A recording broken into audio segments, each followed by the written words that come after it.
please join me in welcoming Mr. Grant Cardone.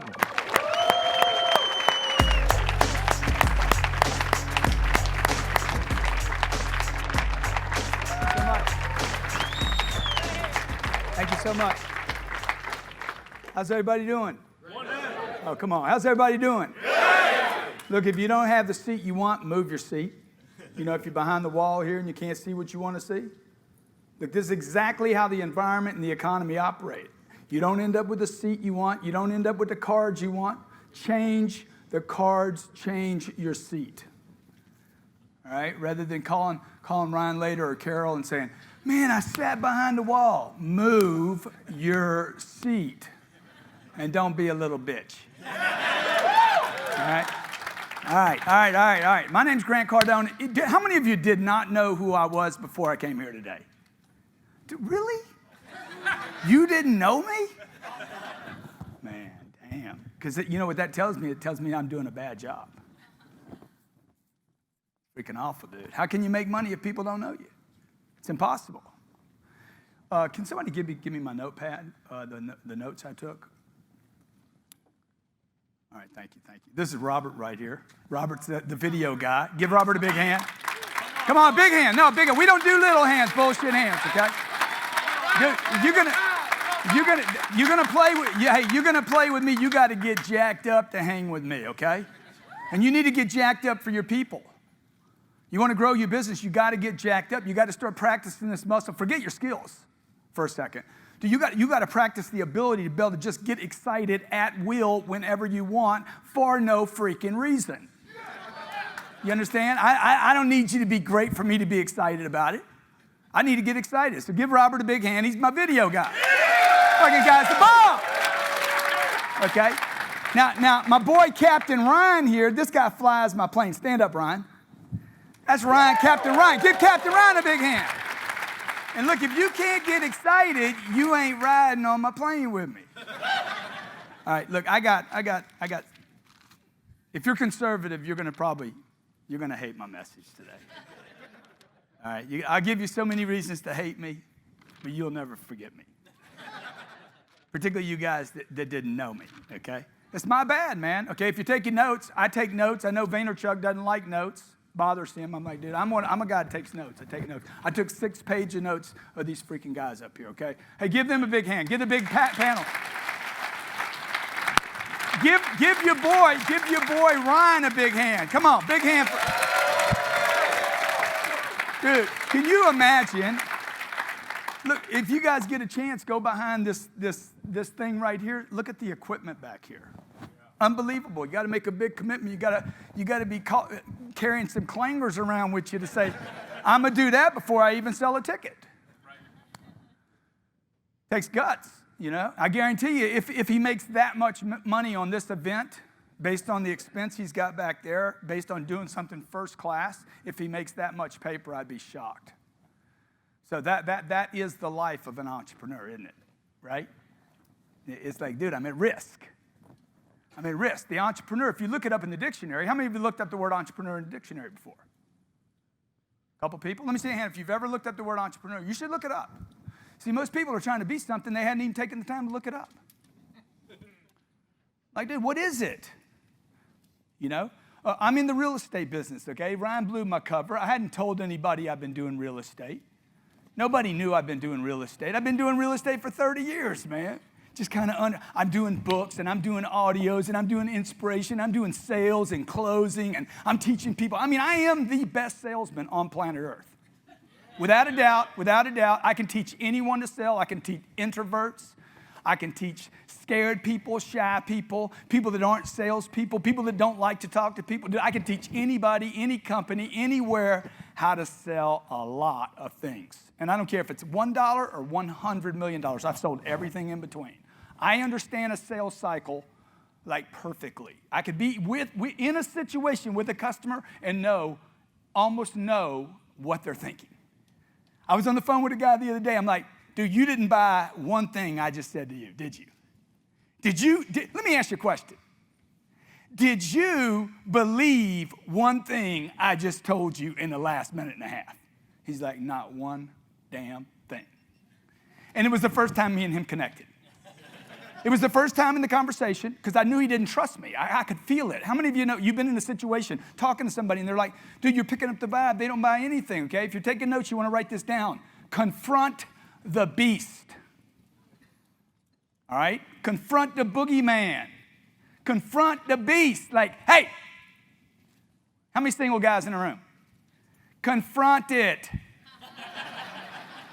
Okay? You don't need pornography if you just confront it.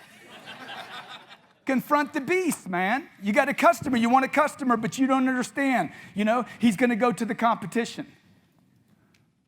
You got to confront it, man. You guys got to confront the tough stuff. The entrepreneur puts his money at risk in order to grow money, not save the world. His goal is not to save the world. My goal is not to save the world. In the beginning, at 23 years old, I'm broke.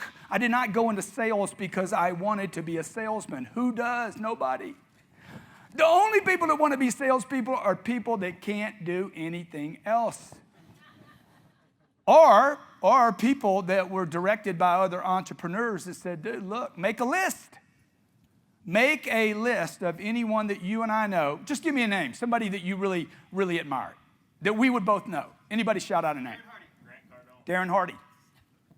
Salesman. Give me another name. Jim Rohn, salesman. Brian Tracy, definitely a salesman. Tim Ferriss. 4-hour work week, dude. What a pitch. I mean, come on, man. I'm like, Timmy. Beautiful title. Dude, talk about a big claim. Impossible. Impossible. I'm like, 4-hour work week, dude. I thought he was a communist when I saw the title. Fuck, I ain't doing fucking 4-hour work week, dude. Dude, people like, a guy told me the other day, he's like, man, I just don't do 9 to 5. I'm like, dude, what you talking about, man? 9 to 5, man. I've been doing 95 for freaking years. He's like, what do you mean 95? I said, didn't say 95. I said 9 to 5. I said, dude, 95, right? What you doing, man? You think this is going to be easy? Let me tell you what's going to be easier than this. What is easier than success? Nothing, man. Nothing. I grew up poor and middle class. How many in the room grew up poor and middle class? Is that easy, or did you forget? How many have been broke before? Dead broke, no money, literally don't know where you're, huh? That shit easy? No, shit. Okay, that ain't easy, man. How about this? How many in the room has spent some period of your life just getting by? That ain't easy, man. Takes a tremendous amount of creativity. Unbelievable entrepreneurship, right? To get by, just get by, right? Unbelievable. Now, this is something you need to understand because y'all were talking about hiring. You know, how many of you hire people? You have employees. Good. 76% of the people that you hire from, you're hiring from a broken planet. You understand that, right? There's no hiring process, no check process. You guys, I got to be sure I hire the right people. Dude, that's not even real, okay? I got 5 companies. I don't even worry about getting it right. I'm like, give them a shot. Okay? Let him piss in a cup. Okay? See if there's drugs in it. Okay? Just tell him, look, dude, if there's going to be drugs, come back tomorrow. Okay? I'm hiring from a broken planet. Do you understand? The planet is broken. 76% of all Americans. The wealthiest country on planet Earth. I talk about this a lot because it's vital that somebody talks about it. 76% of all Americans in the richest country on the planet live paycheck to paycheck. Yep. Your people, the people you're hiring from here in Austin, if you're in Austin, dude, the marketplace is booming, right? Things are great, unbelievable. People still live in paycheck to paycheck, right? Some of you in a room, I don't know if you know this, but over 70% of companies in America either lose money or break even. 70% of all Americans, businesses, 28 million businesses in America, 22 million of them, almost 22 million of them break even or lose money. When did break even become a category? Okay, who talks about break even? It's ridiculous, man. You go to the CFO. How did we do this month? We broke even. What? Forget that ain't a category. Break even ain't a category, man. A tie ain't a category. Where do you go on this planet where tying is a category? Well, everywhere now. Huh? Yeah, so maybe that's what's going on. Maybe you get a trophy for showing up. I don't know. I just know this. I don't break even at my company. I either lose money or I make money, period, end of story. So when Ryan said, hey, I want you to come up here and I want you to talk about your real estate deal, I said, dude, you're being a little selfish. You sell these tickets. Now you want me to come up and talk about how I built my real estate deal. He's short on the 350. We're north of that right now. I bought and sold over $500 million worth of real estate in the last 22 years. I have never, ever syndicated a deal. Syndicate means you go raise money. Never syndicated a deal. 25 years old, I had less money at the age of 25 than I had when I was 8 years old. How many of you had more money before you were 10 than you had in your 20s? That's fucked up. I mean, there's something wrong. There's something wrong. Okay, how can an 8-year-old, just consider this, how can an 8-year-old accumulate more money than a grown-up? What happened in the interim? I got more data and I have less money. It's bizarre. So you really need to ask yourself, what happened to me? Somebody talked about one of the notes I took today, which see the notes I take today, they're different than the notes I used to take, right? You know that? You ever notice that? Okay. I mean, look, I know most of what these cats said. Good reminder. But there was one thing that I heard. Something about overwhelm. I forget the cat that was talking about the overwhelm. I think the guy that needs the gym the most, the little dude on the end. and he don't go. And they do. You got to build some muscle, bro. Okay. What's the cat's name? Yeah, Matt. Come on, Matt. Matt, you need to hit the mat. Okay. Somebody said something about overwhelm. I'm like, hey, dude, I told Robert. I said, what did I tell you, Rob? You said you can never be overwhelmed. No, I said it's not natural to be overwhelmed.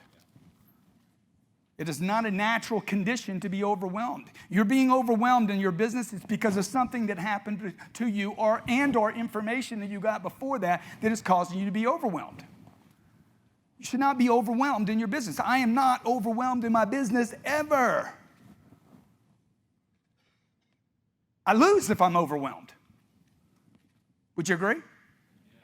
Yes, I lose the game. I get overwhelmed with my kids. I freak out. I become a bad dad. At the moment I get overwhelmed, I lose my mind. You don't want to get overwhelmed, man. You need to skill up. You need to skill up. You need to skill up so that you're not in an overwhelmed situation. If you're scared of speaking, why? Why would you be scared of speaking? I come out here, see, I got this little thing I do. Say, I want to know where the edge is at, dog. Where's that thing at? Where's that shit at? Oh, there it is. Shit. That's a payday. Wherever the edge is, baby, you get paid. You don't get paid standing back here. You get paid out here, man. This is what an entrepreneur does. Ooh. Take a risk. Take a risk and go fast. How fast can you go, man? How fast can you go? Okay? How fast can you go? Speed is the new big. How fast can I go to a deal? How fast can I find a deal? How fast can I commit to a deal? How long does it take me to convince a seller to sell me a product? Right? When I'm Hey,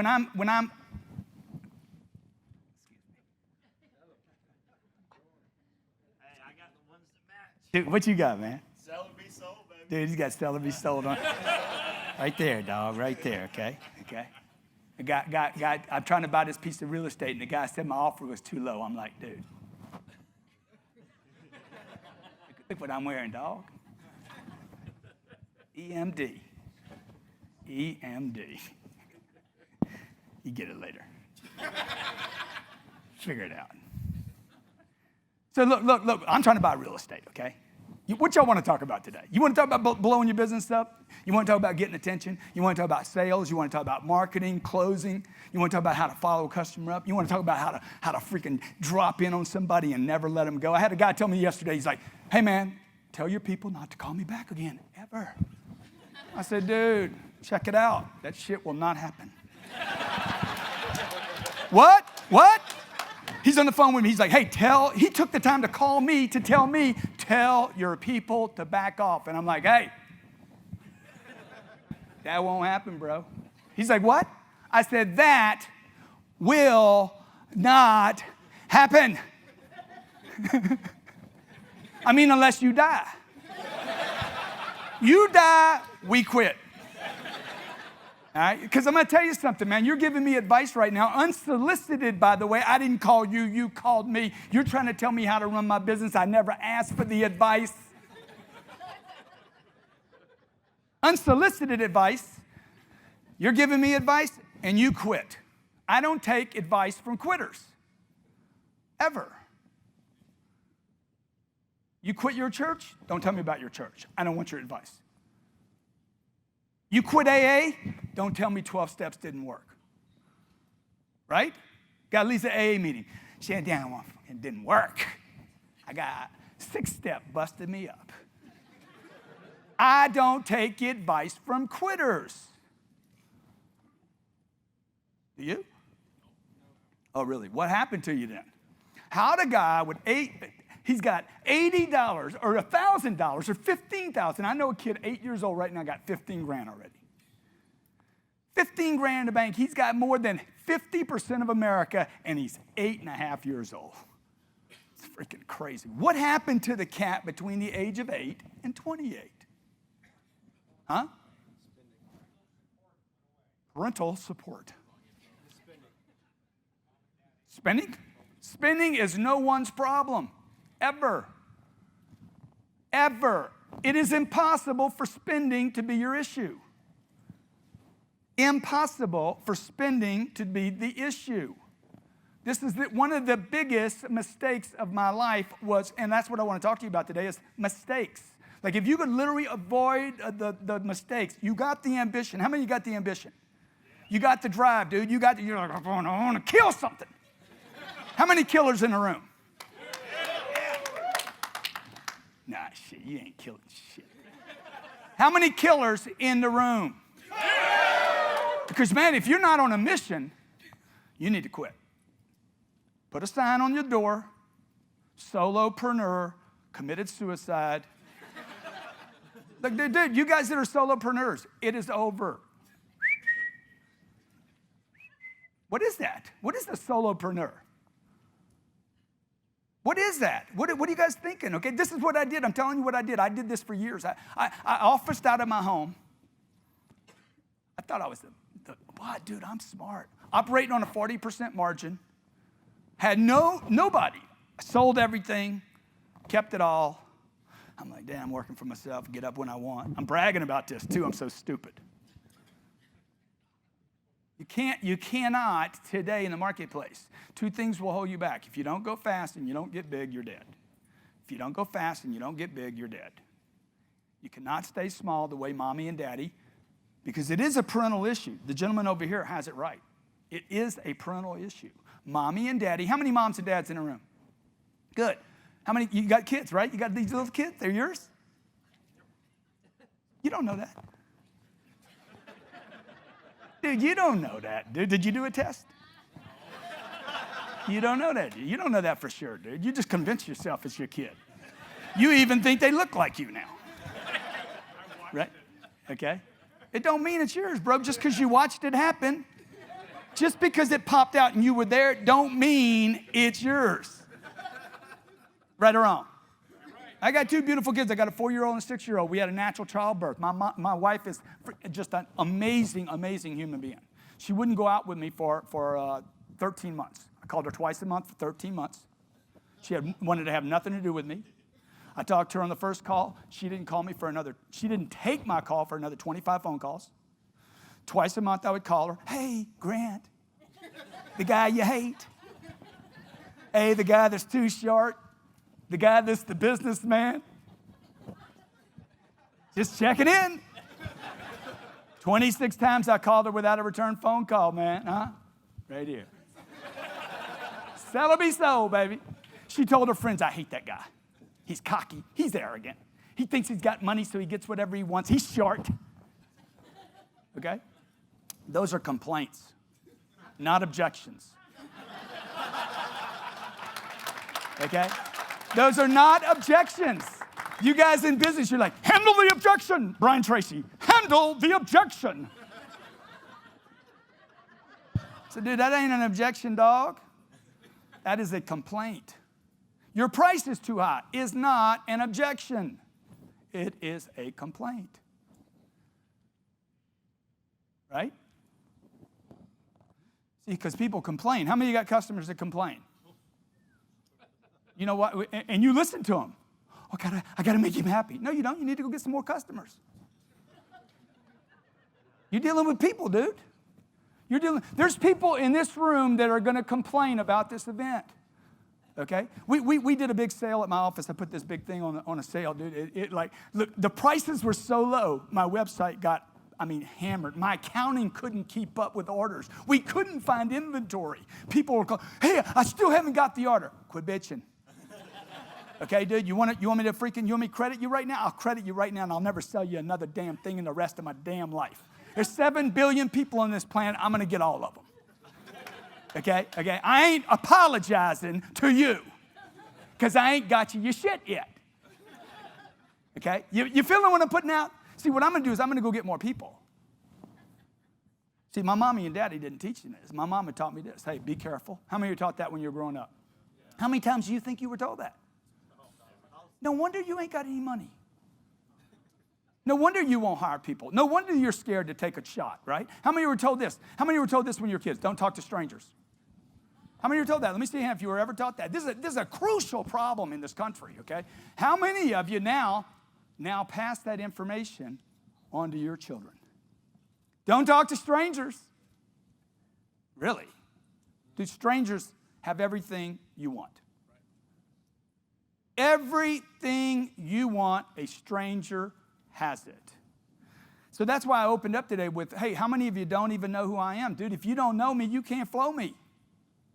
You're not going to buy a book from me, an audio program. You're not going to hook up with my university. You're not going to go to my page, my Twitter. You're not going to know anything about me. If you don't know me, you will not flow me. How many of you believe you have a great product? Good. How many believe you have a great service? You service people well. That's why I don't apologize to people that we couldn't service. Because not 80% of them we service so well that they're freaking tickled to death. I can't worry about the 20%, man. I'm not interested in it. I don't care. I care about expansion. Because I tried the small thing. Biggest disappointment in my life is I didn't fulfill my potential. That is the biggest mistake in my life. I was in grief from the age of 10 years old to the age of probably 40, 57? Exactly, 45 years old. From the age of 10 to the age of 45, I was in massive amounts of grief. I thought it was because my dad died when I was 10. It wasn't. I thought it was because my older brother died when I was 20 years old. He was 25. Talked to him on a Sunday night. Dead at 25, man, the next morning. Bang, emergence, just a freak event. Dead. Okay? Not to mention all the girlfriends, the losses, dude, I was failing. I didn't have any money. I'm broke. I can't stay in a relationship. I'm thinking, man, why do I have this grief? It didn't matter how much money I had. It didn't matter how many companies. Didn't matter how. I was in grief at 45 years old. I'm worth millions of dollars at the age of 40, and I'm freaking sad 3 and 4 times in a week. Don't even understand why it is. And you know what? I found out what it was. It's because I wasn't living up to my potential. What's your potential, as we say in the Bayou? What is your potentiality? You know, it'd be like taking a Ferrari. I didn't say it right. I know that.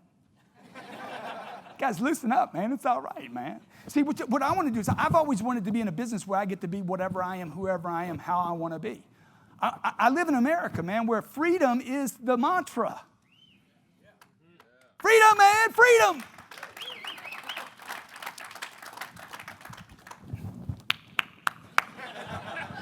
I ain't going anywhere with you. ever. Dude, you guys got to learn how to get excited, man. What you worried about, man? I ain't worried. Yeah. Freedom, baby. Freedom. You know what freedom, dude? Freedom means what? I get to be whoever I want. I want that fuck you money. That's what I want. I want some fuck you money. You know what fuck you money is? I don't need your business. I don't need your business. You know why? You can't do that right now because you don't open up your pipeline. You refuse to market, pitch, get attention, and sell, man. Everything I have today is because I learned how to sell. Everything I have today, including my real estate business, $500 million worth of deals that I've bought and sold without raising a dime. How do you do that, dude? When you ain't got any money. Shit, magic. How do you do that, bro? I'm talking about a business that if I died right here on this stage right now, imagine if that happened. You video that. I'm going viral when I die. Okay? Imagine if that real estate business, this is my third company. The real estate business is the third company. The real estate business, if I died right now, that thing will go on for generations. Generations. You cannot destroy that company. Nothing will destroy that company. No app, no technology, nothing. Now, I tell you that to tell you this, okay? Because I have always wanted my first two businesses. They were great businesses. I still own the businesses. One's 27 years old, one's 25 years old. The second business is with a partner out of Orlando. It's produced $10 million worth of revenue a year. The first business, I don't know what it produces every year. I know that we're going to have the banner year this year, probably of the last 7 or 8 years in 1 year. Those businesses, man, they've been there a long time, recreating them over and over, staying excited about them over and over. Somebody was talking about not being excited. Do you guys need to wake up? Y'all need to figure out how to get sold, man. I ain't getting rid of the business unless somebody's going to pay me too much. I got to get re-excited every day about my marriage. How many married people in the room? Dude, what you going to do? What you going to do, huh? You know, I'm just not feeling it anymore. I ain't feeling it anymore. That's what you do with your business. I don't feel this business anymore. So what do? Abandon it? You walk away? I'm not feeling it anymore. What about your kids, man? You know, dude, just ain't feeling you anymore, bro. I don't take advice from quitters. I don't listen to employees that quit. I don't take advice from people that haven't done what I've done. I just don't do it. I don't listen to gurus that haven't built businesses that are independent upon them. I don't do it, man. And there's a bunch of us out there. There's a bunch of guys out there saying, dude, I did this and I did that. Dude, the only thing you do is stand on stage and you get a fee. It's selling time, bro. You know how I know that? Because I did that for too many years. I didn't have a company. So when I started my real estate company, first deal I bought was a house. I'm doing this for one person. I'm doing this story for one person. I bought a house. Never, ever buy one address with one. First of all, nobody in the room should ever buy a house. Any real estate agents here? Okay. Don't tell you. Yeah. What do you guys sell? What do you guys sell? Yeah, don't tell your customers. Never buy a house. It's stupid. It's the dumbest thing. It was completely sold to America. How many of you own a home right now? You're like, fuck, I hate this fucking guy. I hate this guy. He's telling me, dude, it's the worst investment you can make in your life. Sorry, guys. I'm sorry. Okay? You know why? Because it takes the individual and it freaking anchors him down and you become a post. You're stuck on an address. What if a huge opportunity came up across country? Can't sell it, man. The average house over the last 50 years has returned 1% a year once you adjust for inflation. 1% a year, dude, that's not a deal. And you had to feed the beast. You had to paint it, lawn it, mow it, buy furniture for it. That doesn't fit anymore. Right? You got to feed it. I don't want to feed that, dude. I want to feed stuff that pays me. So the big disappointment after two companies, they were making a lot of money. I was getting a little bit of notoriety. People knew who I was. I'm like, oh, the third business, dude, when I bought the real estate and I went from one unit, a house, rented it. I thought this is good, man. I'm going to rent it. This chick and her sister, they moved in. The payment was like $500. I was getting $700. I'm like, dude, this is awesome. I'm making $2 a month. I was excited. You guys laugh at it, but I was freaking tripping, man. I'm a freaking investor. Okay? And here I am 7 months into the deal, and they decided to move out. I'm like, hey, dude, where you guys going, man? And they moved. Now I'm 100% vacant. Shit. Scared. Payment comes due. Oh. Second payment. Oh, shit. I hadn't filled it up yet, right? I'm waiting. Said, I'll never do that again. Sold the house as fast as I could. Like, if you make a mistake, do it as fast as possible. So I'll never, ever invest in one unit ever again. The next deal I bought would be 5 years later. I bought 38 units in San Diego, California. I shopped real estate for 3 years in Houston, Texas. I lived in Houston every weekend. I would shop. I never read a book on real estate in my entire life. I didn't know what NOI was. I didn't know what gross receipts was. I didn't know what expenses would be. I didn't know what collections were. I had no clue what nothing. All I did was shop real estate. I just knew, hey, I can see it, right? These apps on your phone, do you really think they're going to be here 10 years from now?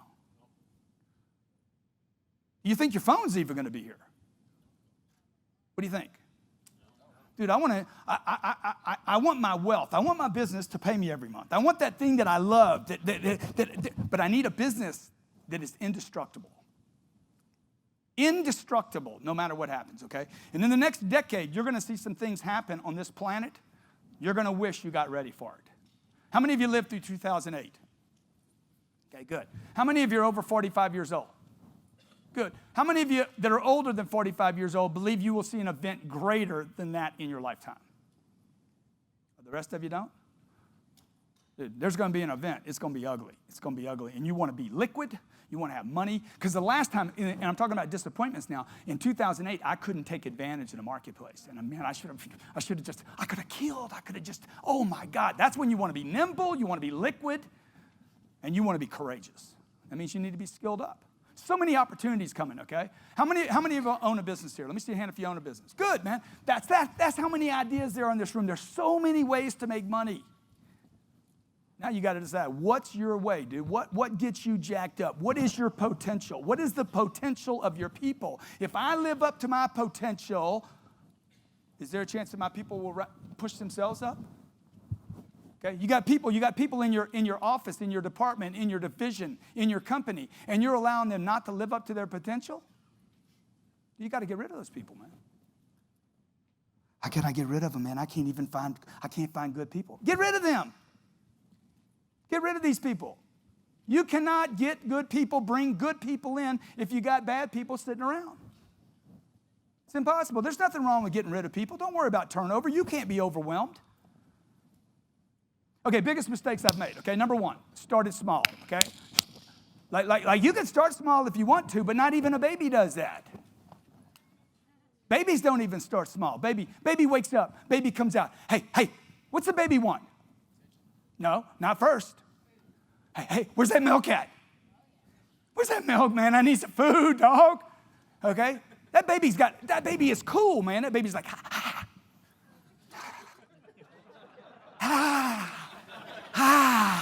where is it? Where is the milk?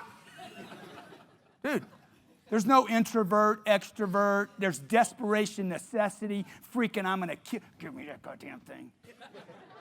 Right? No social, nothing, dude. Like, I know exactly, I can smell the milk. Give me the milk. How many people on there right now? The whole total number. The big number.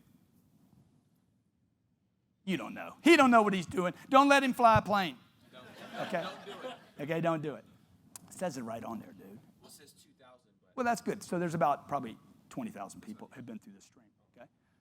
So now I'm showing you what you have to do today. You got to get attention, number one. How many agree you got to get attention? Dude, I've already given you a $100 million piece of advice. Hey, who doesn't know me? Raise your hand if you don't know me. Dude, I'm with you right now. What the fuck is wrong with you, man? Damn, I'm with you. Grant Cardone. I've written 5 books, okay? I've written 12 best-selling audio programs on sales and marketing and branding. They're audio programs and/or video. I've worked with the Pentagon. I have a TV network, Grant Cardone TV. We do 32 shows. We're the fastest growing digital TV channel in the world. It is called Grant Cardone TV. I'm on Twitter, Grant Cardone. I'm on YouTube, Grant Cardone, okay? There's 3,200 videos. I trend on Google. My Google trend looks like an erection, okay? Okay, what is my name? No. What is my name? Dude, that's how you got to get attention today. You know CNN? How many of you know CNN? 24/7, 365. Puke, puke, puke, puke, right? This is the business model you must follow. CNBC, puke, puke, puke, 24/7, 365. They either entertain you, tell you it's up, tell you it's down, tell you it's bad, tell you it's good. They could tell you it's good and bad in the same segment. Okay, let's scare them. Let's make them feel good. Let's scare them. Let's make them feel good. Let's scare them. Let's confuse them. Let's freak them. Let's trip them. We'll bring Susie Orman here. Don't spend your money. Never, ever, ever, ever, ever, ever. Never, never, never, never, never, never, ever, ever, ever buy anything. And don't lease a car. Don't buy a car. And get rid of your husband. Because that's her real agenda. And then you flip over to CNN and Dave Ramsey's there. Never, ever borrow money, ever. Never. Never, never, never, never, never, never, ever, ever, ever, under any condition, ever go into debt. Really? So this is what the two messages. Don't spend, don't borrow. Don't grow. Caterpillar borrows money. Coca-Cola borrows money. The channel that Ramsey is on borrowed money to disseminate his program. The fact that he busted out because of debt, never get advice from a quitter. Ever. If it wasn't for debt, I wouldn't have $500 million worth of deals. I need debt, dude. I got a bank that wants to lend me money on a deal. The bank wants to be my partner. The deal's $50 million, $58 million. They're going to lend me $45 million. This is a deal I did 3 years ago, okay? I've never told this story, okay? Never, ever told this story, and I'm doing it because my boy asked me to tell the story. I'm on a ship in the Caribbean, true story. I'm a salesman. I know how to sell things, and I know how to teach other people how to sell things. And I'm on the phone, and I said, dude, you got this portfolio. It's 1,100 units. How many bidders do you have on it? I know the contact. I know who it is. He doesn't know me, okay? I'm in the Caribbean. I don't tell him I'm offshore because now he's going to think I'm lazy. Can't buy a deal if you're lazy, right? I said, dude, I saw that 1,100 units. I want to own that deal. I will overpay to get the deal. I guarantee you I will close the deal. Is that what you guys want to hear in real estate? Guarantee you. I have never, not one time in my life, is there one real estate agent anywhere on planet Earth that will say I bailed on a deal. If I tell you I'm going to buy it, I'm going to buy the deal, okay? I'll pay the most. I guarantee you I'll close. Man, I've never even heard of you. Dude, do you have the internet? Do you use the internet? Google my name, son. Okay? He Googles me. I don't see anything about real estate. It's because I'm ISIS, dude. Shit, I'm a culture of my own, dog. I'm freaking lethal. Okay? The fact that you hadn't heard of me, dude, doesn't mean we're not going to do business together. Okay? Listen to me. You just heard of my name. What's my name? That's right, man. See, that's how you got to sell your name. I know some of you right now, like, I don't like this guy. It says more about you than it does about me. Yeah. Never take advice from a quitter. You quit on me, dude. You just quit on me. You quit on me. You quit on you. You quit on getting attention. You don't get attention, you don't get to buy or sell anything, right or wrong. Right. Man, how do I find investors? Hey! How do you get investors? You know how many times a day I get asked that? How do I find investors? Hey! That's how you get investors, man. I'm competing with CNN, CNBC, MSNBC, babies, car wrecks, ISIS, missing planes, reports of aliens. That's what you're competing with, folks, okay? You have to get attention. The first mistake I made was I started small, man. Nobody told me to scream and yell. Number two biggest mistake is I stayed small too long. Smaller's better. Who tells you that? The quitter. The quitter. The guy busted out, man. He busted out. So what does he tell you now? You know what? You're not good on light? What is it, dude? Dude, if you're going to take a photo. Let's do one. You get one from behind me too, man? I like those back shots, man. That's awesome, man. Then you got to have this kind of swag. If you don't have this kind of swag, you need to work on it. It's not my problem. It's your problem. I ain't got the problem. You got the problem. You're the one judging me right now. Right? You're judging me. I'm not judging you. I'm just doing what I want to do in a country called America where you're supposed to get to do whatever the hell you want to do, but you can't because you ain't got the money. You live on an economic planet, folks. This is an economic planet. It's economics. Gravity and economics. And you can't quit. So look, you wake up tomorrow morning, you're like, yeah, I'm just not digging on my business anymore. You can't quit. You got to recreate the business just like you would your marriage or just like you would with your kids. My kids are 4, then they're 6, then they're 8, then they're 10, then they're 12, right? Then they're 15, they're 20. It's going to change, man. I got to change my game as they grow older. Would you agree? Yes. I got to change my game so that I'm excited. First mistake, I started small. Second mistake, I stayed small. Tried to manage everything. Number 3, I didn't reinvest in a business. You heard about that from the panel today. I didn't reinvest. I should have been shoving in.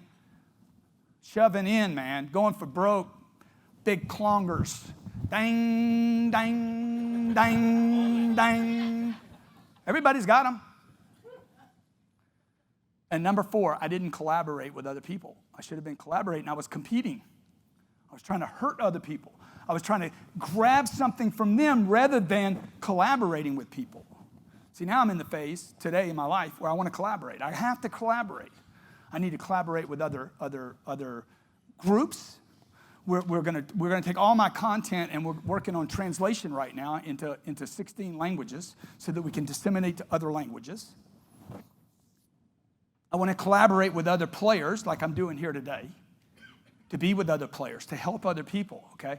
My goal, my mission today is to have 7 billion people on planet Earth know my name before I die. Ryan wants to buy the Cleveland Indians, okay? I just want 7 billion people to know my name. Right? Vanderchuck wants to buy the New York Jets. I just want 7 billion people to know my name, right? And I want to give maybe 15% of those 7 billion a lift up. I don't care where they come from. I don't care if they have money, don't have money, broken, drug addicts. I don't care, criminal records. It doesn't matter to me, dude. I've been there. I've been busted, broke, beat up. I've been at a point in my life where I thought less of me than anyone thought of me. How many have been there? Dude, how do I get the right girl, the right family, the right money, the right company, the right employees? I don't even like me. I'm like, what happened to me, man? What happened? I had more money when I was 8 than when I was 25. What the hell happened? I liked myself more when I was 6 years old than I was 25 years old. What happened to me? Now, if you look at me today, 6 years old and 57, dude, I'm kind of digging myself right now. I like who I am, man. I've spent the last years just doing one thing, dude, working on who I am. Number one, most important thing, Warren Buffett says, and I study a lot of people, okay? This year, I'll probably spend this year between mentors, which really my mentor is just a guy that's a hookup. He's hooking me up with other players. Between mentors, I don't even think I say the word right. Books, courses. I'll go off for 3 weeks and just do a course. You guys worry about a weekend. I'm like, oh man, I can't get away for a weekend. Dude, I'll go for 3 weeks and just do courses. I'll probably spend $400,000 this year on me. I'm worth it, man. How am I not worth 400 grand? Look, you worried about 400 grand. How you going to get 400 million? See, you and I were brought up to worry about what? This, what's in your pocket.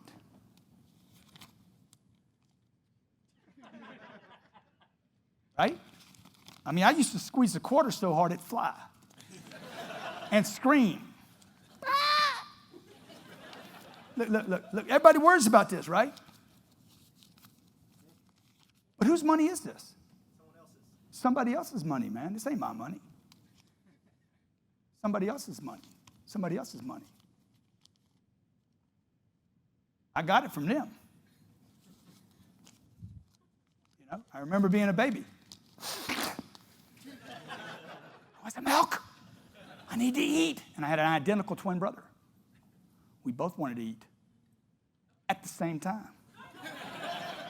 And there wasn't enough milk to go around. That's worse than being born in another country, trust me. I'm hungry, and I need to eat. Man, I'm 5 minutes into this deal. We got 5 minutes left, dude. You guys having fun? Yeah. Okay, simplify your choices. This is your choices. That's it. Simplify.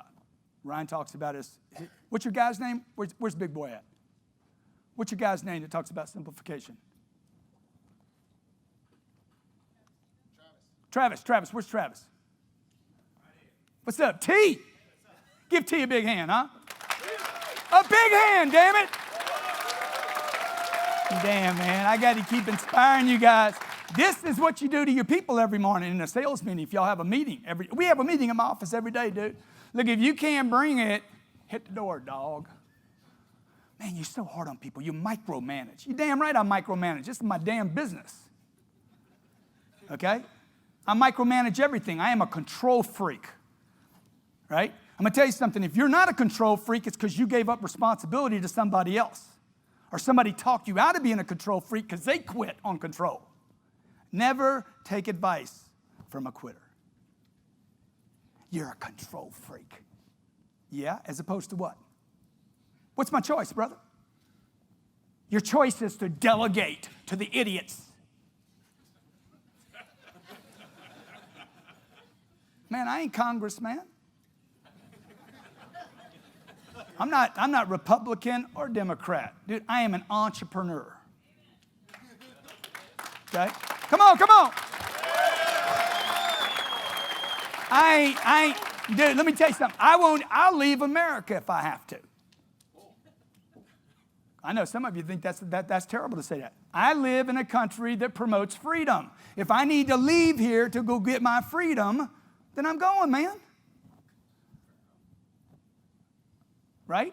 What American would blame me for that? Dude, look, man, quit taxing me. I was in California for 25 years. I was paying 10.1%. They yanked me. They tried to wank me. They tried to steal from me and take it to 13. That's not the agreement, dude. When I came here, it was 10.1. You guys don't know how to manage your money?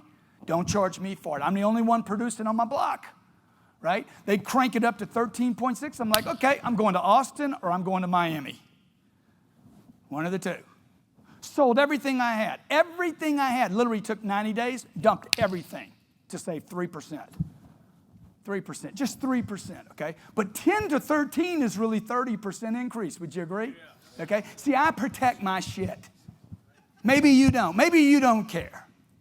I protect my stuff. Why? Because there's only one of these things on this formula that I want. More, less, or the same. And same ain't a choice. Any graph, if you study any graph, how many have any kind of accounting background, mathematical background, like you collect stats and graphs? Anybody here in the room? You should. Everybody in the room. If you're an entrepreneur, you must have graphs. Graphs don't lie. People lie. You know, how did we do? Well, dude, let me see the graph. Let me see the graph, dog. Let me see the graph. Graphs don't lie. People lie. Show me the numbers. That's responsibility. That's responsibility. High levels of responsibility. Show me the numbers. Show me the numbers. I want to see it. Why? Because I want more. How many in the room want more? Yeah. More is survival. It is not greed. It is your only choice. If you try to keep any graph, sales graph, Maybe you're trying to get attention on the internet, and man, you're just not getting any followers, or whatever, likes, or you're trying to sell something on Amazon, and you got this big push, and you're spending the same money over and over, and you're getting the same clicks over and over, and you're selling the same products, and you're getting the same conversions. Dude, any line that stays flat will fall sooner or later. Everything goes limp after some point.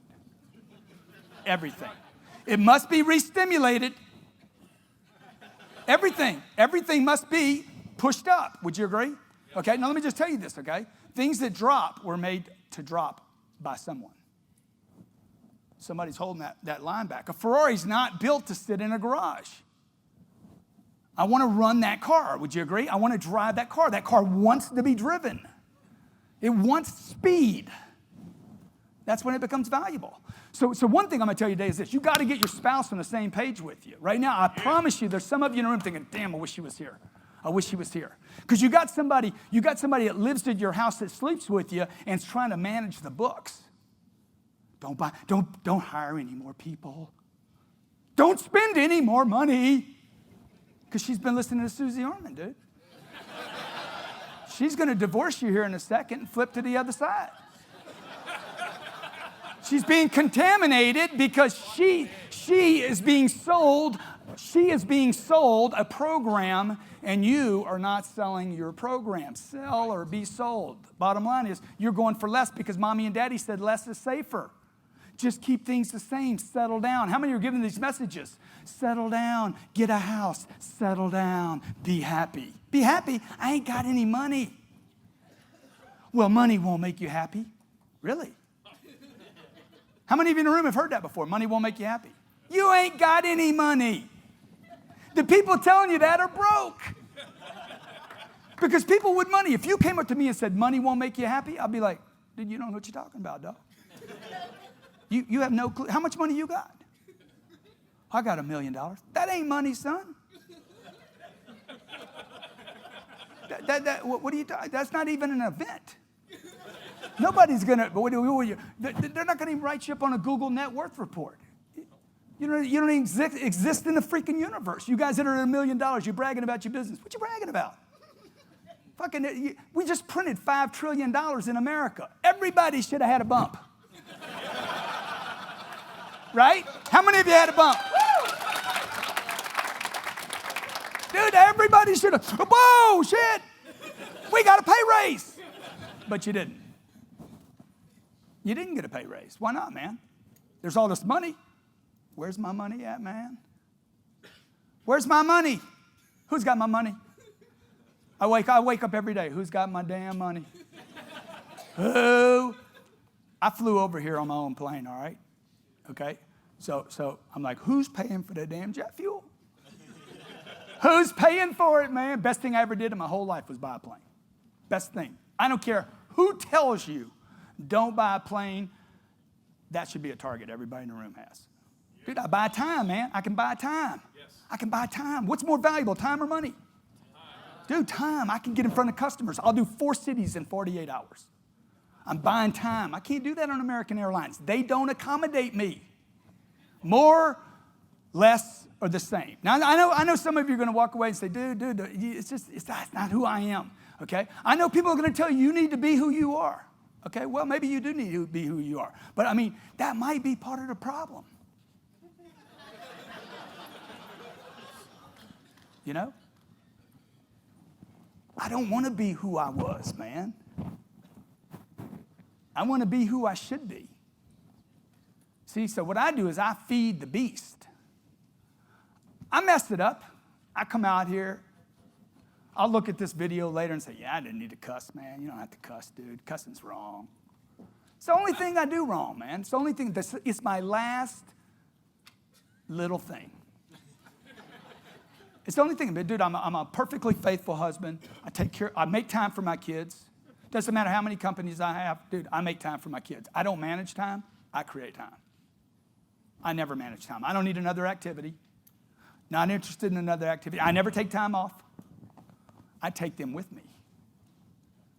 See, I don't take time off. My business will not allow me to go to the park. I'm sorry. I just can't figure out how to do that. Some of you know how to do that. I don't know how to go to the park. If I do, I'm doing some business at the park.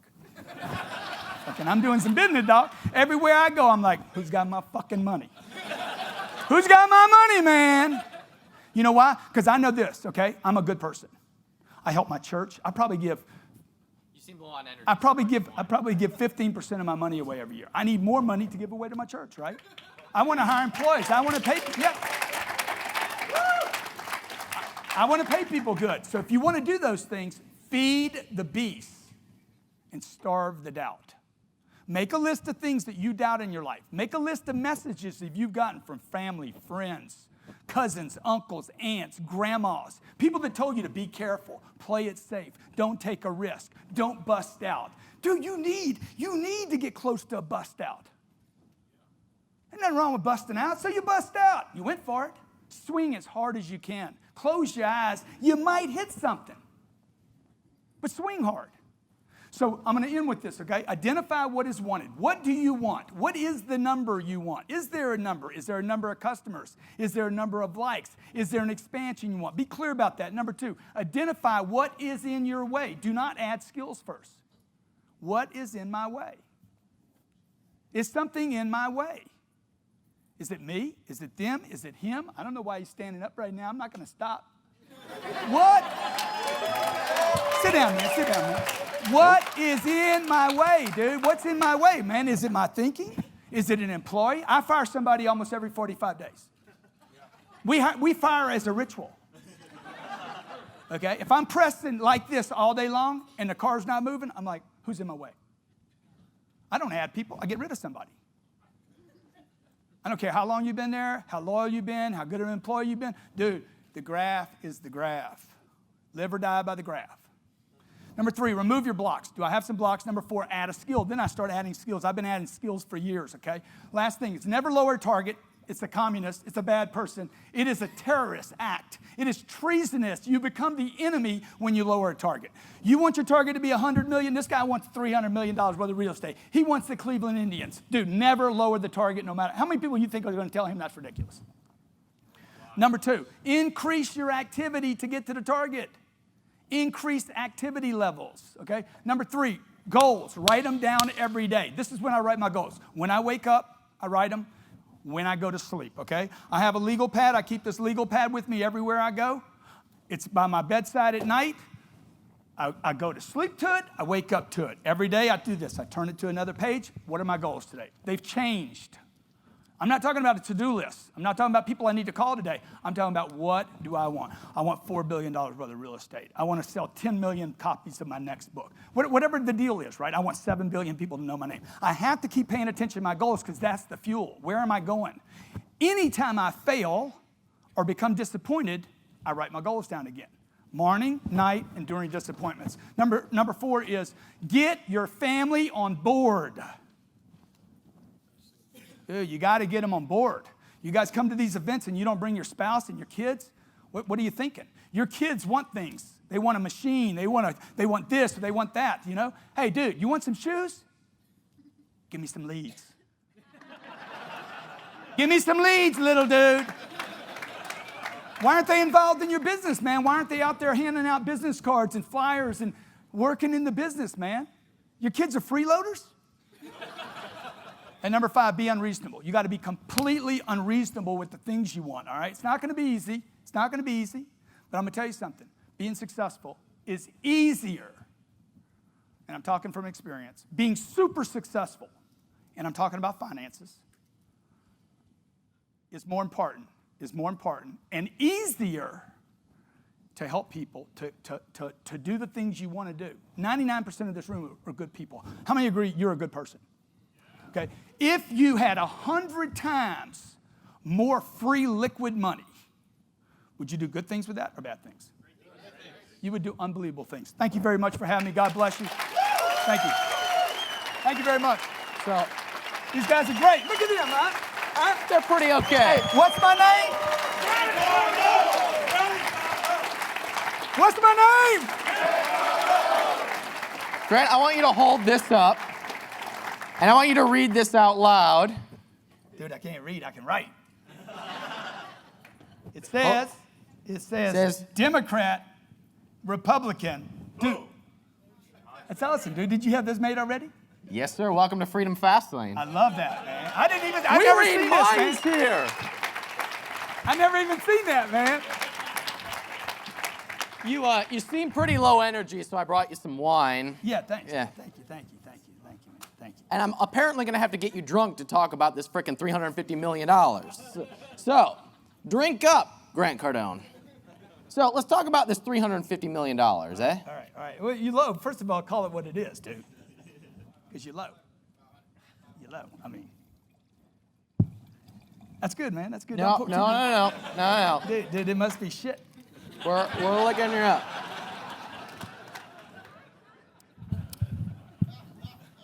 I want to apologize to everybody. If anybody in the room I offended because I cursed, I apologize. You can say fuck, shit, cock balls, whatever you want, Grant. Wow. No, but I genuinely mean that because I know it does offend some people because you're like, dude, I don't like the cursing thing. So I do apologize, and hopefully you'll forgive me for it. I'm good on our cursing. All right. All right. So let's talk about the empire. Okay. Because you started small and you regret starting small. Yeah. So if you could go back 30 Yeah. years, you said you've been in real estate 30 years. Yeah. If you could go back 30 years and you could go big in real estate rather than starting with one house and you can come out swinging. One of the things we were talking about backstage is that with this event, we just wanted to come out swinging. Yeah. So if you could do the same thing with real estate 30 years ago, how would you have done it differently?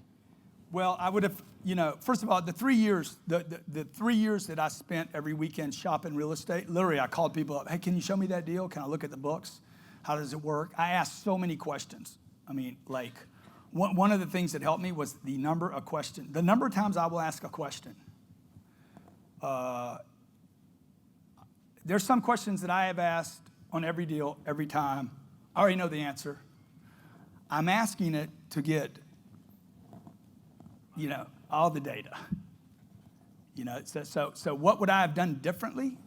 The first thing I did right was that I shopped. I spent the 3 years. The 3 years, and I didn't buy anything. I didn't buy one deal. I just shopped. And then I left Houston, went to La Jolla, and I promised when I left Houston, I said, man, I will never, I knew I was right, but I didn't have the guts. I didn't have the courage to pull the trigger in Houston. And when I look back, I'm like, oh my God, that market was perfect, dude. I could have just killed it. And so when I got to La Jolla, when I moved to La Jolla, and by the way, I just moved there because I wanted to live there. I think that's important to do, to be nimble and move around. Don't be stuck in one place.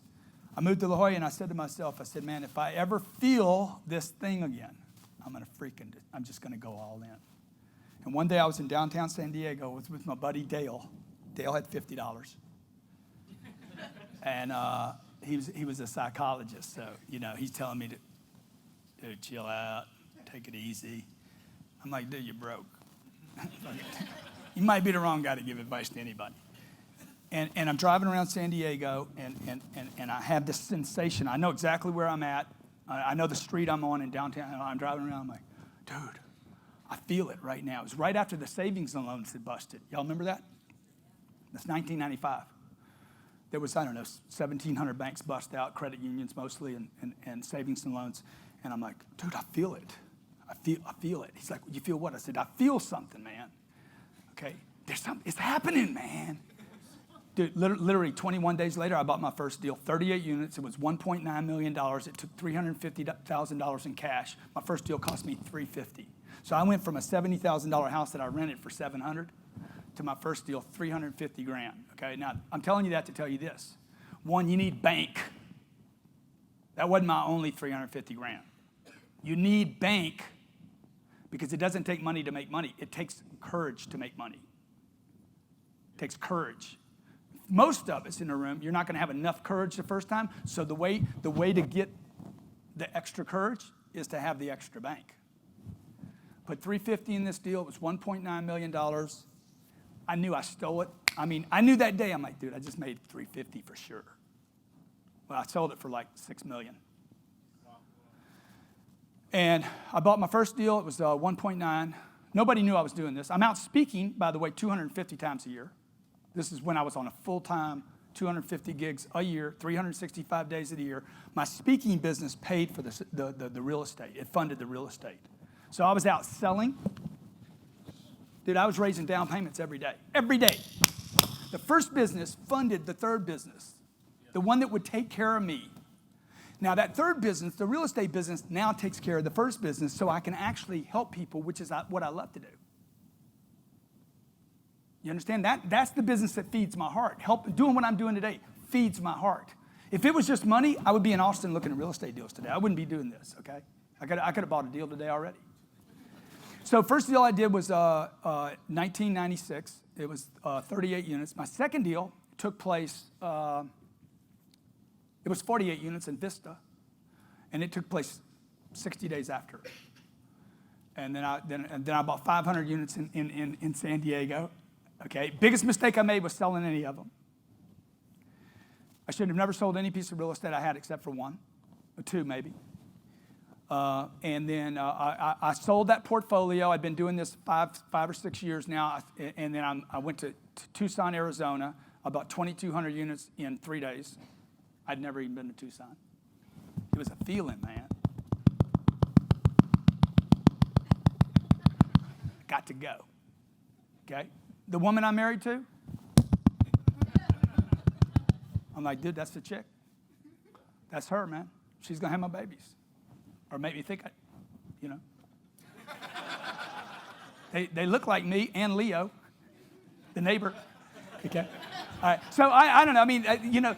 So then I moved to Florida. When I left LA, I moved to Florida. In the last couple of years, I bought 4,500 units. I got 4,500 units right now, and I want to go to 10,000. 10,000 gets me to $1 billion, and I ain't buying a sports team. I'll let you and Gary do that shit. We'll make it worth the ROI. Good. So the businesses were the war chest. They were the war chest for funding the long-term, scalable income streams that were never going to be touched, that were never going to go away. No economic change was going to put that out. But the business was the war chest for that, yeah? The sales business. My first business was a seminar business, basically. I went around the country. I had this idea that I had a new way to sell things. Not a Brian Tracy way. I love Brian. Me and Brian are friends. But a different way, in the 21st century. I knew the internet was coming. I knew transparency was coming. I knew even if those things didn't come, I knew that people hated salesmen. And the reason they hated salesmen, and this is where you got to really start looking. Like when I was sitting on that second row right there, I was watching the conference, and I came up with this unbelievable idea for conferences to solve a problem that people have in conferences. And maybe I'll tell you about it later, but because you got to watch, man. You got to dude, you got to micromanage shit. You should be looking all the time, man. Everything, everywhere. So I used that first business basically to raise money, but I needed that first business because I didn't know the real estate was going to come on. So while I said in my presentation I regret not reinvesting in the company, the truth is that money, I always wanted to buy real estate. How many of you ever had that sensation like, I want to buy real estate one day? Dude, look at everybody that's ever freaking killed it. The JPs, I mean, all of them. Look back at the last 100 years, okay? When inflation hits, you want to be in two places, real estate and art. And art don't pay me, art, because they inflate, right? They inflate. We hadn't had inflation for 20 years in this country. So they say we don't have it now. I think we're in it right now. I think we're inflating right now. And they're just lying to you. So I don't know what your question was, except that. Where do I get my damn $350 million? I would tell everybody in the room this, okay? In the next 25 years, there's one thing that is indestructible. It is an easy business. Everybody in the room should do it. It will protect your children against inflation, problems. People will have to rent in this country, okay? There's 150 million people in America that are renters, not buyers of homes. They're more inclined to rent. 80 million, how old are you? 28. 80 million. You own a house? Only investments. Okay, so look, the millennials don't want to buy anything. You guys you wouldn't even own your phone if you could get out of the contract. So the new thing is to be nimble, man. You don't want to own stuff. Okay, I rent where I live, and I own what I can rent. It is indestructible. No app, no piece of technology, nothing can destroy it. And it's the easiest, lowest maintenance of all my businesses. Tell us about the criteria that you look for, because look for- you've never read a Dude, real. if it don't feel good, I don't do it. Well, period. what are the triggers then? What are the triggers that? Dude, you got to look at a lot of stuff to know what, you got to look at a lot of women to know the one you want.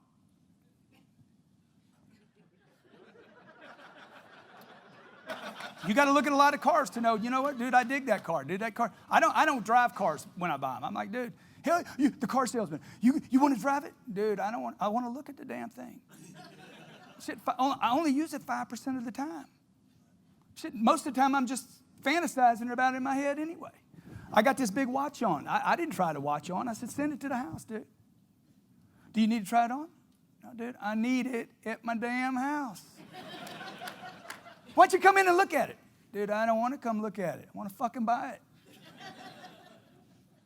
You buy exclusively So first is multifamily subjective. commercial properties. Only correct? apartments. Only apartments. I will not buy retail. I will not buy office. Only retail. Why? Because I know there's 150 million and growing that have to rent. Okay? So now that could change with Hillary. Hillary gets in, she'll loosen up all the regulations to make sure everybody can buy the American dream. Bernie Sanders is going to try and prevent that from happening. Yeah, that ain't gonna happen. Okay, so the point of that is I buy only things that produce income. The criteria is this: it has to feel good first, subjective, and then it has to meet an objective, very strict objective process of due diligence, which is based on history. As I would buy any business, I would base it on the history. I'm not a speculator, okay? I'm not Gary. Gary's in Twitter, and dude, good for you. You buy all that stuff you want to buy. I want sure things. I want guarantees. I want don't lose my money. Ever, okay? Who's got my money? Now I got it. Don't lose it. Multiply it.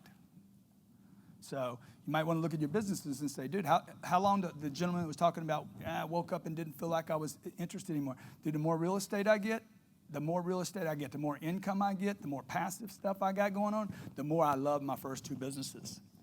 The more I love people. The more I love my kids. The more I love my wife. Dude, I got to tell you, the more passive income coming in, I'm just a nicer person to everybody. I don't mind a hit. I don't mind this, you know. The guy comes in late. Dude, you're fired. How can you do that? I got a lot of passive income coming in. Get out of my face. Get out of my face. I don't want you showing up late. Dude, I don't even show up late. I show up late and I feel bad. How many in your room show up late and you feel bad? Dude, at least exert that same freaking expectation on other people. I'm not being hard on other people. I'm hard on me. What you got? Dude, you did a good job with that mastermind group, right? Give him a big hand, huh? That was awesome. A big hand, come on. What? Dude, the guy asked all those questions and didn't have any notes. I'm like, how's he doing that shit? He got an earpiece? I have very high testosterone. He's Tony Romo or something. What are your warning signs for a deal? What are the things that scare you out of it, and that are clear indicators that you need to run and find another deal? I didn't finish the story on the 1,100 units. Okay, I bought from overseas, but I just knew that deal was right. Okay, so I said, look, show me the trailing 12. There was 38 bidders on that deal. He knew the other 37. He didn't know me. Probably the biggest sale of my life was this deal. Okay, and 4 years ago. The portfolio was $58 million. It's located in St. Lucie, North Florida. I haven't even been there but one time. And it was 1,100 units. They wanted $58 million, they wanted $62 million. And the guy told me, I didn't know the guy. I said, man, I know you, dude. I've heard about you for years. You're the king, dude. See, what am I doing right now? No, I'm selling, dude. I ain't feeding his ego, dude. I'm selling. This is a sales job. When you're trying to buy something, it's a sales job, not a buyer's job. Right. I am never a buyer. I am always a salesperson. Always. Always, 100% of the time. Salespeople have control. Buyers don't. okay? So I'm selling, right? So I have to convince him first. I got to get to the top of the, this is what a business has to do. I got to get to the top of the list, man. I got to make the top 3. I can't be in a competition with 38 people. So the first thing that's going on is, Robert, man, Grant Cardone, da-da-da. I've heard about you. You're amazing, dude. I heard about the 1,100 units. I know the old man died. He's got to sell them. I had done my homework, right? Dude, let's do this deal. I'll buy the deal from you. I'm ready to go right now. Oh, la, la, la, ba, da, da. I said, dude, I'm on a red eye right now to fly in to meet you tomorrow morning. I can't be there tomorrow morning. I'm thinking, neither can I. Overcommit, overcommit, overcommit. Figure out how to follow up later. Overcommit, figure the rest out later. You guys... Okay, so I'm like, look, I don't need a bank. There is no board. I'm ready to roll. Let's go. It felt good to me. I've only done a Google search at this point, but it felt good. Okay, I felt the property. I felt it. Right? How many of you had that feeling before? You're like, there's something that feels right, and you passed. Now I got to do my due diligence, but before I do my due diligence, I got to get to the top of the heap. Okay, man, I'll consider the offer. And I sent the LOI. He said, send me the LOI. I sent a video LOI. I sent a LOI, because there was 5 board members that would make a decision on the property and whether I was the guy. And I sent that LOI, and it had an embedded piece of technology in it that would tell me if they opened this video. They opened the video 17 times. You don't see that with a piece of paper or an email. Okay, so I sent a video, and the video, I was in my house in Los Angeles, and I'm like, hey guys, you don't know me. I know every one of you guys. Done my homework. I know the property. I've already walked it. We've done 2 walkthroughs, actually. And I didn't do the walkthroughs. We've done 2 walkthroughs, okay? I love the property. I have to own this. My family has to own this. I'm willing to pay all the money to get this. I have never not closed on a deal. It's about a 3-minute video, right? I promise you, you don't know me, and I haven't met you, but I'm your buyer. They opened it 17 times. Are they taking me serious? Yes. Who else sent a video? Nobody. Okay? I made it to the top 3. The guy that got it, I didn't get it.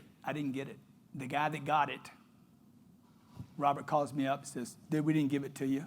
I actually feel bad about it. I don't even know why I feel bad about it. I don't even know you. I said, bro, if that guy scrapes his foot, I'm coming with lightning and thunder, okay? He called me a week and a half later. Dude, you still a buyer? Bang, jumped. I jumped as fast as I could. I said, tell me what number. He told me 62. I renegotiated it back down to 58. It was just appraised for 108. So I don't know. I put $15 million down when I bought it. Dude, that's a lot of money, $15 million. $15 million, but I knew it was going to pay me $1.5 million that year, so how's that a bad deal? How's $15 million down, pay me $1.5 million before I do anything, before I put my voodoo on it, okay? It's going to pay me cash. If I don't do anything, if I just walk in and take it over, it's going to pay me money. So anyway, that's what I do, dude. I don't know if that helps, but I do big subjective. It's got to feel good, and then I do a big due diligence. But I commit before I do my due diligence. What's your primary source of leads for those big deals? I personally am sending out emails almost every day. It's like asking me who runs my Twitter account.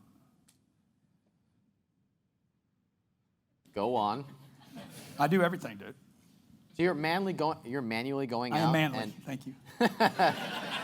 No, I do everything, dude. You guys talk about delegating everything. I don't delegate everything. I do everything. But when you say that... I do everything. I'm telling you, I do everything. You know, we have probably 50 employees in Miami. The more employees I bring on, the more I do. Doesn't matter to me, man. Dude, I could bring on 5,000 people. I'm giving a presentation tomorrow that'll probably help you with that. I don't want help. You stick around. I don't want help with that. Shit, I love working, dude. I like Twitter. I like playing on Facebook. I like talking to people. I have an open flow. I think the one reason that I have good things happening to me is because I have open flows. Things come in, things go out. I acknowledge people, talk to people, high-five people, take selfies with people. You want a picture with me? Do you grab me wherever I'm at? Okay? I love people. I like helping people. I don't like people that are bitches. Okay? I don't like people that criticize. I don't like people that gossip.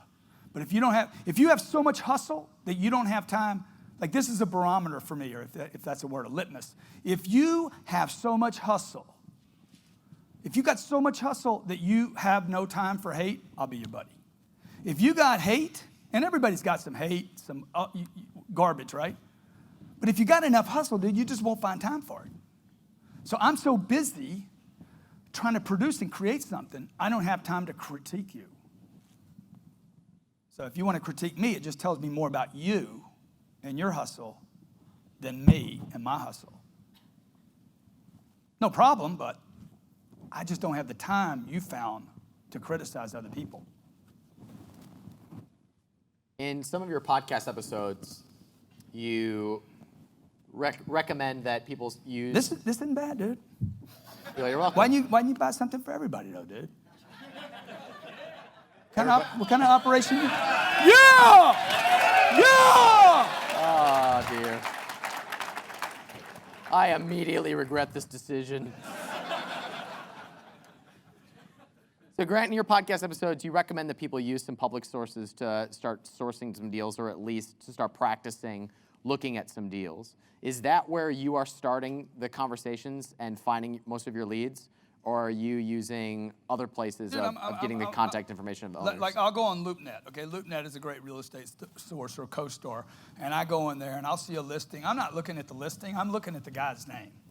Then I send the guy a personal email. Hey, my name's Grant Cardone. Here's my real estate company. I've bought and sold $500 million worth of real estate. I am a real player. I will not waste your time. You guys like hearing this? I will not waste your time. I am not wasting time. I am not a looky. What do y'all call them? Looky-loo. Okay, I will not waste your time. I am a bone-stone, cold call killer, and I don't have a board. I don't have decision makers. I'm a family fun. I am the only one in charge. There is nobody else. What am I doing? That's all I'm doing. That's what I do with everybody. I do that with my kids. I keep doing it with my wife. You know, I did it with this guy for the last 3 weeks. Dude, can I help you? What can I do to help you? How can I help you, right? How many times I called you the day before we had the conference call? Dude, can I promote it? Can I get it out? How can I help you? I want to collaborate. How do I help other people? Because if I can't help other people, I probably can't help myself. You guys that are passing by people, you're passing a homeless guy, you're passing a guy busted out at Starbucks. I don't need to give him money, but pay attention to him, man. Hey, how you doing, man? Pay attention. Send somebody energy. Don't give him money. You don't need to give him money. You need to give him, hey, dude, how you doing? How you doing, man? I don't need to give you money, dude. There's so much money on this planet, it's unbelievable. You can't find your own damn money? You can't find your own, what's wrong with you? Okay? Lady in Santa Monica's like, can you give me some money? I could.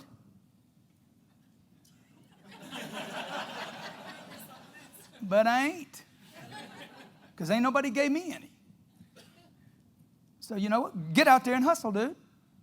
Get some skills. I'm homeless. Well, good. Pitch. Get attention. Ask for more.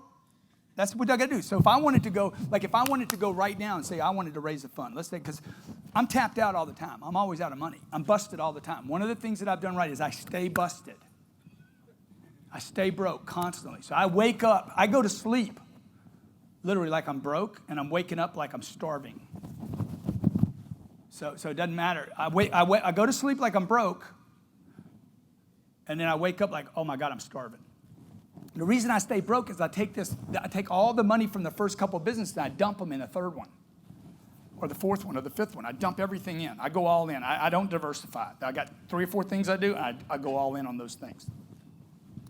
So I wake up the next morning, I'm like, I got to go get some money. Who's got my money? Everybody try that. Who's got my money? Who's got my money? It's such an easy thing to learn, man. And the schools don't teach you. Did they teach you this in math class? That's all math is about. Who's got my money? I taught my daughter how to count. I said, look, you get to 100 and then skip to 1,000,000. You don't let them teach you the numbers after the 100. You go 1, 2, 3, 4, 5, 99, 100, skip. And that's what I wish I would have done earlier. I wish I had a dad or a mom telling me, dude, skip. Don't be in the middle class. Don't think middle. Don't settle. Don't compare yourself to other people. Blow up. Because it's out there, man. It's out there right now. It's waiting for you. So how do I source my deals, dude? I'm looking at deals every day. Anything I want to do, I look at. I look at deals when I don't have money for deals. Would you talk about that? Because you mentioned that you don't raise funds. You don't raise Yeah. outside funds for your deals. Yeah. So let's say right now I'm broke. I don't have any cash. And so let's say that he calls me up and says, dude, I got a deal. I close a lot of deals at the end of the year, November and December. Why do I close deals in November and December? There's no other shoppers. Because nobody else does. I don't compete. I want to either dominate or I want to collaborate. So in October, I started making phone calls. Dude, I got a 1031. We got $25 million in cash. $25 million in 1031 money. We got $25 million in cash. What am I doing? I'm trolling, dude. I'm trolling. I'm chumming the waters. Chumming them. What's a real estate agent want to hear? 1031 money, man. Shit. Yeah. Money's got a freaking clock on it. Tick, tock, tick, tock, tick, tock, tick. What am I doing? God damn, they pretty. Okay? It reminds me, man. So we chum the waters in October. I mean, I'm chumming all the time, right? Even when I'm broke. So somebody calls, he calls me, I got a deal. Good. Where's it at, dude? I take the search. It's got to pass this test, right? And then I do what, man? I'm like, okay, let me invest a little bit of money to figure out what I got to do. Do I want this deal? I make an offer, tie it up, commit first. Man, I don't have any money, dude. Shit. Now you need some skills.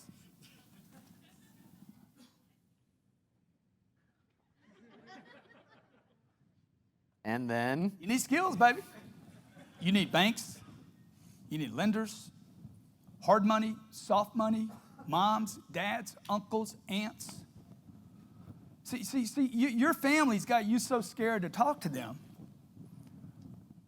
No, don't mix business and family. How many were told that? Dude, if you can't raise money from your family, shit. If you believe in the deal, if it's a good deal, I borrowed 90 grand from my mom to make a deal work. I'm like, look, I need 90 grand, dude. I've committed. I came up 90 grand short, dog. Okay? You bought me a car. You sent me to school. Like, I need 90K. Are you going to pay me back? Oh, I'm going to pay you back. I'm going to pay you back with interest. You're not going to own part of the deal. I'm just going to pay you back in interest. You're not a partner. I don't want any bullshit from you.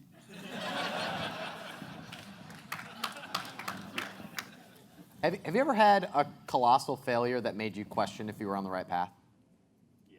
Yeah, I mean, 2008, dude, 2008 was terrifying to me. 2008 was the most terrifying thing that happened to me in my life. Well, pause there because you mentioned earlier that Yeah. you wish you had been liquid during that time. Yeah, man. And you think, dude, I could have. I'd be. You think another one's coming, I correct? might be worth $1 billion right now. And you think another one's coming, correct? Yeah. So what happened in 2008 that made you question your path? What happened? Well, because number one, I put my family at risk, and this whole thing about more, I'll never make it over there, dude. Maybe I will. Well done. Commit first. And so what I did was I in 2008, my wife, we're watching TV in LA, and my wife, she's an actress, and she's like, oh my God, what's happening? We're watching TV. Y'all remember the guys walking out with boxes and shit? And Lehman had collapsed, and my wife's like, oh my God, what does this mean? This looks awful. And she's doing her drama. And I said, baby, we're gonna die. And she's like, we're not gonna die. You told me you would take care of us. I said, oh no, this time, I can't help you. I fucked up. And we're gonna die, okay? What happened was literally in a span of 3 weeks. I mean, this is the life of an entrepreneur. In the period of 3 weeks, my first two companies had literally been derailed. They were both in the service industry. They were both servicing car dealers, mainly, auto dealers. And the second company that had a partner, shut down, okay? The first business was the seminar business where I'd go around the country and do these live seminars. Dude, you guys know what happened, okay? You cut your staff in half. So even if you wanted to send somebody to a seminar, you didn't have anybody to run the company and send to the seminar. Even if you wanted to go, you couldn't send people. People weren't flying. Everything stopped. The third company, the real estate company, I had one problem I had never, ever considered. The bank that I owed the money to, one bank, called the note. Okay? I was hitting maturity at the same time the collapse happened. But it wasn't the bank that I owed the money to that called the note. The bank that I owed the money to busted out. They were fine. They were all cool, dude. I never missed a note. The government gave money to a handful of lenders to buy up other banks. I don't know if most of you don't know this story because it's never been told to anybody. The new bank that came in, U.S. Bank, called the note, $60 million. You can't go get $60 million. I mean, not in 2008. So now the story's not over. You know when it rains? Then I get a lawsuit from a guy that I was trying to buy his company that claimed that I ripped his company off and ruined his company, and he sued me for $60 million. Now I got to defend this, and the bill's $700,000 a month from legal. First two businesses are tied up. Third business they're calling a note, and the fourth thing I got. Now I didn't have enough going on. Now I have. This guy trying a frivolous lawsuit. You'll get one sooner or later. Jacking you. Probably somebody in the room going to sue you today. Hey, that's not enough? That's not enough? I got a baby on the way. And she claims it's mine. So, dude, you got to be liquid, baby. You got to be liquid. You got to be ready. You got to have more. Whatever you guys think you have, whatever you think is enough, you're seriously wrong. I don't know what your number is. You talk about $1 million in here like it's a lot of money. It's not a lot of money, man. There was a time when you'd pick up a quarter. Ain't nobody picking up one today. Are you of the opinion that another similar 2008 is coming? And if so, I think it's going to be. How are you operating differently now than you were in 2007? Well, it won't be a housing bust because housing hadn't recovered as much as you guys would like to tell people it has. That's all multifamily, by the way. Most of those housing numbers include apartments. So, I think there's going to be a big tech bust.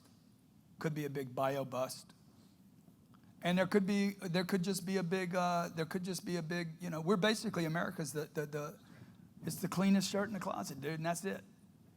We look good. I don't even know what's holding this up right now. I don't understand it. It's because there's so much money. So will that hit real estate? It'll probably hit my apartment buildings. They won't be worth what they could be worth today, but it's not going to change the rents because everything that I own rents for like $900 a month. A guy taught me this years ago. He said something to me. I never did a business deal with him, but I learned from everybody. And the guy said to me, he's like, "Are we still videoing this? What happened, man?"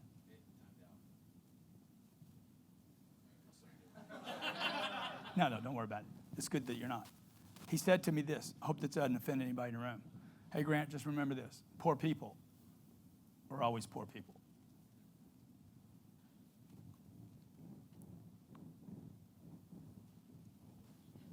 They were or they are? Poor people are always poor people.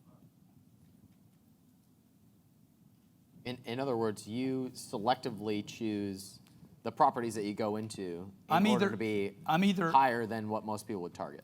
I'm all bread and butter property. I don't want destruction, right? I don't want disruption. I don't want to be at the top. I don't want the $3,000 rent. Will I do that rent? Yeah, I will. In very select markets that are very compressed, very, very tight. San Diego, Los Angeles, New York, San Francisco. I mean, the rent in San Francisco right now, Palo Alto, okay, is $5,800 for a one bedroom. So I'm looking for, now I wouldn't go buy there. I don't want to be at the top of that scale, right? Because Silicon Valley, I'll be the first person to predict this, will bust out. It will bust out, okay? These tech companies cannot keep going there and affording. You can see Austin's happening because of Silicon Valley. I come here, man, it's cheaper. So I can't keep paying people $200,000 to live there when their rent's $5,800. Imagine $6,000 a month for a one-bedroom apartment. That's $72,000 a year before you get paid anything. That means that guy's got to get paid at Google $120,000, $130,000 to break even. 76% of Americans, including Silicon Valley, live paycheck to paycheck. Look, I know people make 250 grand a year, living paycheck to paycheck. Yep. How many of you know those people? If I chart them and say, what's 250, where does that put me amongst income in the planet? Dude, 250 grand puts you in the top 1% and you're broke. So all the data's incorrect, okay? The idea of a middle class, there is no middle class in America. Zero. That's a fantasy. It's an illusion created by politicians to convince you that everything's fine and you don't go freaking crazy like you should on this guy right now because he didn't buy you wine. Grant, what does capitalism mean to you? Well, when you say that word, I know you like the word, but I mean, really, I think of Visa, MasterCard. To me, that's different than entrepreneur. It's a great name to attract entrepreneurs. I'd have to look it up in the dictionary, but I don't think it means what an entrepreneur is. I think capitalism, if I look it up in the dictionary, actually it says very wealthy people or companies that use their money to invest in getting more money. Most of you in the room are not very wealthy people. Is that fair to say? So you got your only other choice is this, to be an entrepreneur. So that one day you can be a capitalist. And for me, that's where I started. I had no money. I had no connections, no money. I had a college degree that nobody ever asked about. I had an accounting degree. It was a good degree. I had no money, no connections, no self-esteem, no information, hated sales. I mean, my big deal was this. I learned how to sell stuff. I learned. I didn't learn from a buddy. I learned from tapes and CDs and watching people over and over, thousands of times. He says the payments are too high, the price is too high. He's got to think about it. I have exact strategies to handle those, different than Brian Tracy. I also took a sales process that was typically longer. How many of you know this? The longer you spend with somebody, the better off you are. Yep. And I collapsed it and reversed it to spend less time with people. And when you spend less time with people and learn how to compress time, you actually get a higher margin and a happier customer. And I validated and improved that and then went to the marketplace and sold it. But any idea has to be sold. Any idea, anybody you know, Steve Jobs, salesman. Warren Buffett, freaking monster salesman. I mean, you want to duplicate a great salesperson? Mark Cuban on Shark Tank. What's he going to ask? Robert tomorrow. Robert's going to be here. Ask Robert. Dude, when you evaluate a company, what's the first question you ask? What are the sales? Not what is the idea. What are your sales? Same thing with real estate. I look at real estate. Oh, there's a product being sold. What is it? A place to live. What did you get last 12 months? What did it cost to operate that deal? What's it going to cost me to operate it? Can I make money on this deal? Does it feel good? Do I want to own it in bad times? Good times? We need to head to a cocktail hour where there will be wine for everybody. Thank you very much, Grant Cardone. But first, we need to take two questions from the audience. So, mic runners, if you are prepped, you can. You're not. Okay. So we'll ask another question. Dude, I can hear you. I can hear you guys. We got mic runners coming. We got a professional. Hey, give this guy another hand for doing a freaking awesome event. Stand up. Come on. Come on.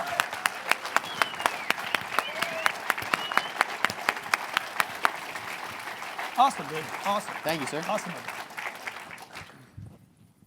Okay. Hey, Grant, Hassan from Edison, New Jersey. I love how you said take a seat. I took yours. You were sitting here.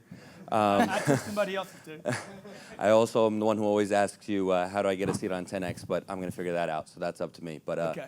So what it really is, I try to find value for my followers. That's kind of something I'm putting a lot into now is education. And I took their questions, and that's what I want to deliver for them. So they asked, how did you find your why, or what was it that led you to your why? My why is money. I mean, I don't know why we don't talk about this more often. Well, you know, because your mommy and daddy told you not to talk about money. My mommy didn't talk about money, and she didn't have any. She didn't know how to get money. My dad died when I was 10. My dad was intent, hell-bent every day on getting the financial situation right for the family. Every day he went to work for money so he could take care of his family, period. He was a man's man, great, up early, showed up late tired, heart blows up in his chest at 52. All he wanted to do was get the finances of the family right so he could feed 5 kids and his wife and take care of them the way a man would take care of their family. Since I was 10 years old, dude, my why is this. I want money. I don't apologize. Anybody's got a problem with that? Something wrong with you. There's nothing wrong with me. I'm taking care of my family, okay? I'm going to give my kids the best education. I'm not talking about a school. They'll get a choice to go to 3 colleges. If they don't go to those 3 colleges, I'm not sending them to college. And the only reason they go to those 3 colleges is to meet people, not to learn anything. I'll teach them everything they need to know, okay? So my kids are in a class right now. They're in Spanish and Mandarin. They don't want to go to Mandarin class. I'm like, I don't care if you want to go or not, dude.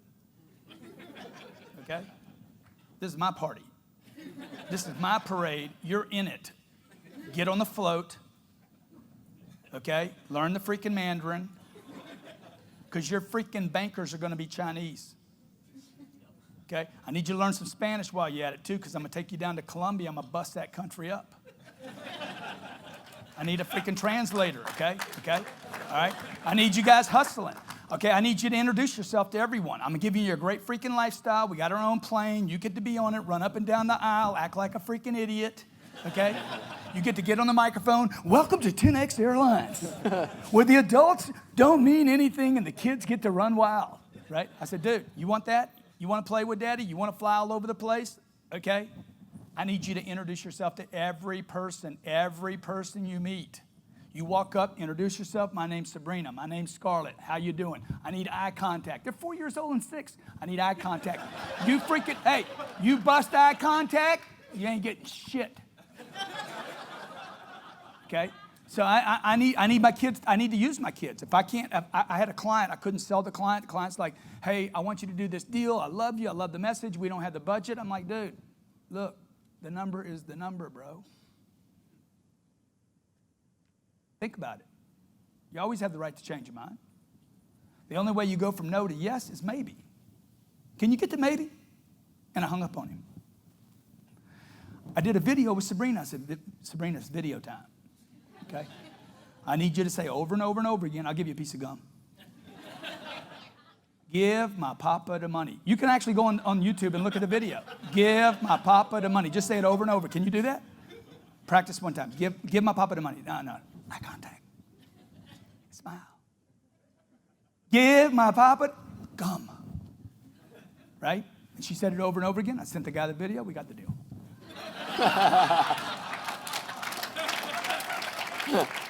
The point is, I use my kids, man. Why not use your kids? Why wouldn't you use your kids? They're using you.